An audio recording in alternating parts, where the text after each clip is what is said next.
He never expected to see it again.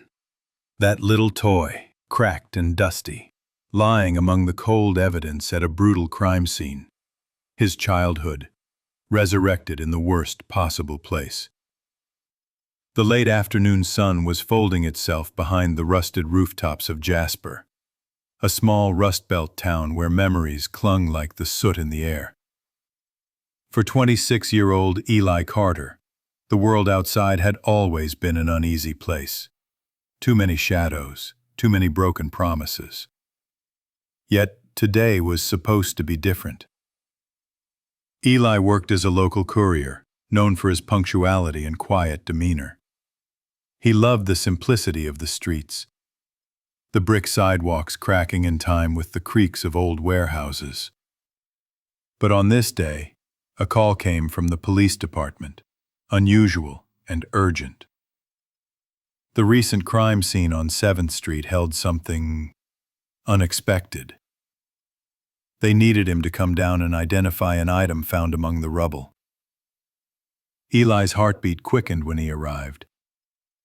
Police tape fluttered like worn ribbon around the perimeter, officers milling beneath a sky bruised by dusk.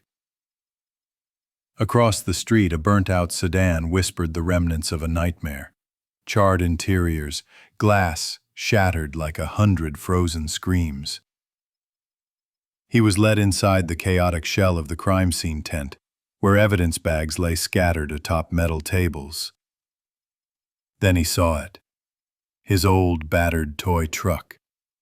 The faded red paint chipped down to raw metal, cradled carefully in an evidence bag like a relic. A piece of his childhood, sealed in plastic. The same toy he'd lost nearly 2 decades ago when his old house burned down, in a mysterious blaze. He picked it up cautiously. It was impossible. How had it come here, miles from where he'd last seen it? Why was it with blood-stained fabric and broken glass? The officer watching his reaction told him grimly, "This isn't just any scene, Eli. A young woman was found here last night. No one knows who left the truck behind, or why." His mind raced. The toy was a symbol of innocence, something that should have stayed buried in the past. Instead, it had become a clue in a dark, gnawing mystery. Days crawled by as Eli wrestled with the uncanny presence of the toy in the horrible scene. The late spring rains turned the town's cracked sidewalks into mirrors reflecting fractured lives. News outlets swarmed the area, but details were scarce, just the barest outlines of a tragedy. A young woman found lifeless, no ID, no witnesses. The only hint? That toy truck. Eli's curiosity became obsession. He began scouring the records himself, desperate for answers. His childhood home, gone in flames years ago, the fire never fully solved. His toy, lost in that blaze, now re-emerging in the midst of new violence. The threads seemed to knot tighter with every sleepless night. His questions led him to an unexpected place, the local shelter for survivors of domestic violence.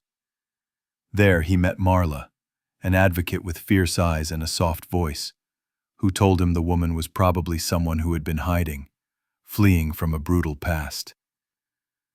The shelter's records showed no recent missing persons matching the description. But Marla warned Eli to be cautious. "These things rarely end clean," she said.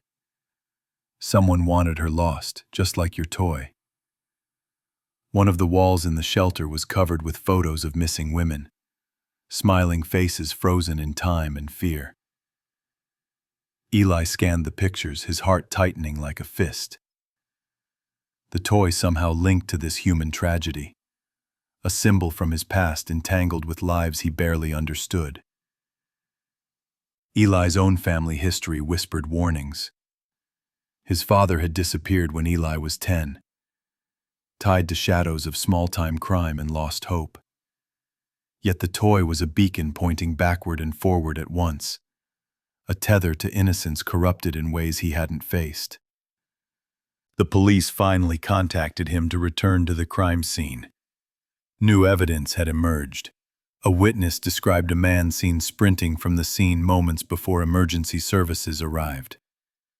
The description was vague, but enough to build a profile.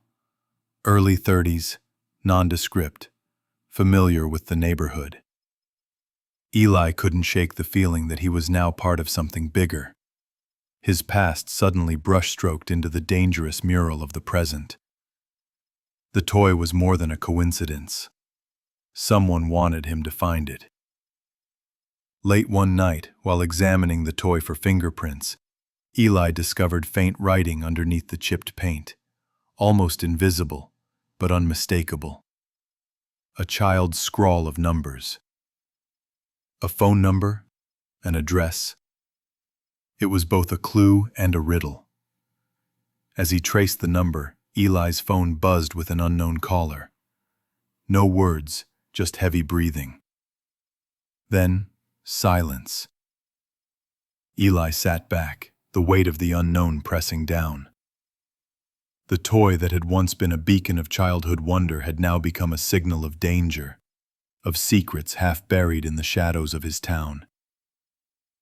He wondered, was the answer in his past, or in the fate of the young woman he barely knew?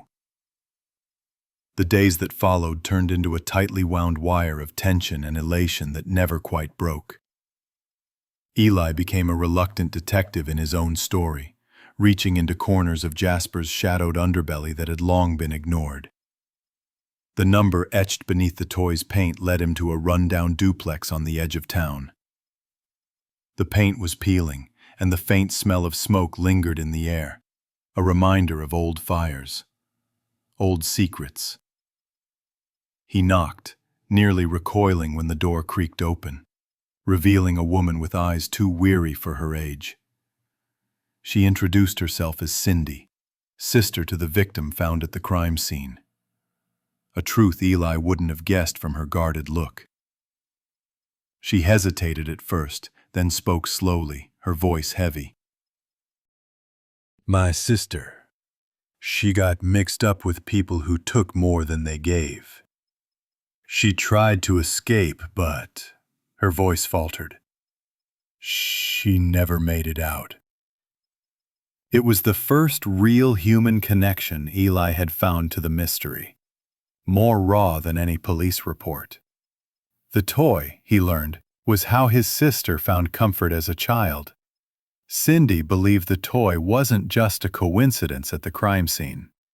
Someone had deliberately left it. A message maybe, or a twisted reminder from the perpetrator. Eli felt the cold weight of implication. The toy was no longer just a link to his past, it was a clue and a taunt. Back at the police station, forensics found the faintest traces of blood on the toy, partially washed away but enough to keep the investigation alive. It was the woman's blood, bringing the case sharply into focus. The police, however, were struggling.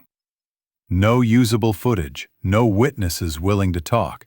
Jasper was shutting down like a well-oiled machine of silence, the kind where people consented to forget.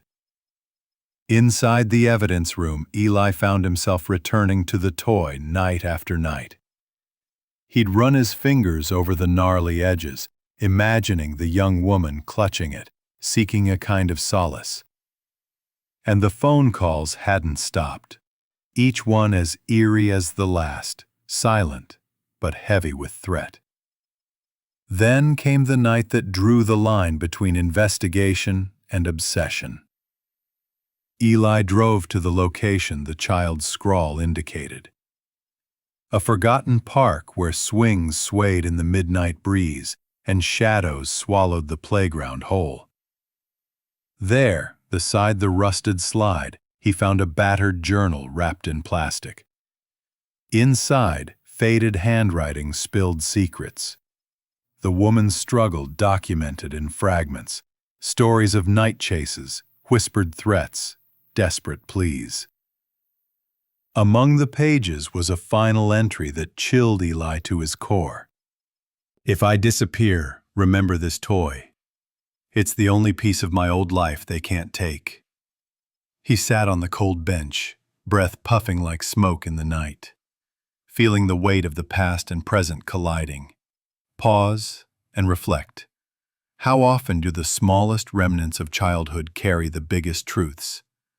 How do objects we treasure become weapons or warnings in dark tales? The wires tightened again when news broke of an arrest. An anonymous tip led police to a local man with a violent history. A man who'd vanished days before the murder. Eli's toy had become a symbol, a tangled knot of innocence lost and the desperate fight to reclaim it. The arrest marked the beginning of a reckoning that few in Jasper had dared to imagine. The man apprehended, Mark Holloway, had a record littered with scars and whispers of menace. But what unraveled next was almost too surreal to grasp. During interrogation, Mark broke like a brittle shard. Through fragmented confessions, the story emerged.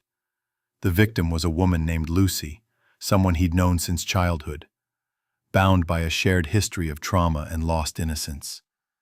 The toy truck, Eli's toy, had belonged to Lucy once too. The two had clung to childhood relics as lifelines, before life tore them cruelly apart. Mark spoke of moments of rage and regret, of desperation at lost control. The crime had not been random, but a culmination of a twisted reckoning steeped in old wounds and dangerous cycles. Yet the most haunting reveal was not the crime itself, but the cruel irony. The toy truck, lost in an old fire that had long consumed Eli's childhood home, had somehow survived, passed between hands, hidden within Lucy's life until it finally surfaced at that frozen moment of violence. Eli sat by the courtroom waiting room when the verdict came. The killer was sentenced, but the words felt hollow, swallowed by the echo of memories and unspoken grief. The toy truck, once a symbol of childhood joy, had become a silent witness to shattered lives. In the aftermath, Eli connected with Cindy and Lucy's friends, trying to stitch together fragments of light from the darkness. The town of Jasper, scarred but resilient, began murmuring a slow and uncertain healing. The toy was ceremoniously returned to Eli, this time a fragile emblem of memory and redemption. He vowed to honor it, not as a relic of loss, but as a reminder of the fragile threads that bind us all. Walking away from the courthouse, toy in hand, Eli felt that the past would always shape him. But how he chose to carry it, that was the story still unfolding. Years later, Eli still keeps the toy truck on a shelf in his modest apartment. It's no longer just a piece of plastic.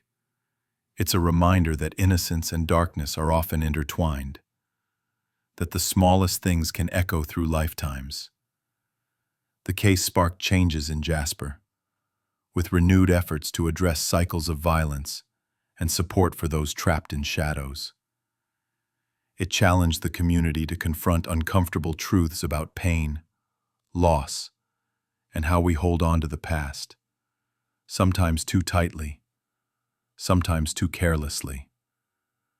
What struck Eli most was the fragile humanity at the heart of the story. How rage and despair can fracture lives, but also how memory and love can tether us back. This story leaves an unsettling question for all.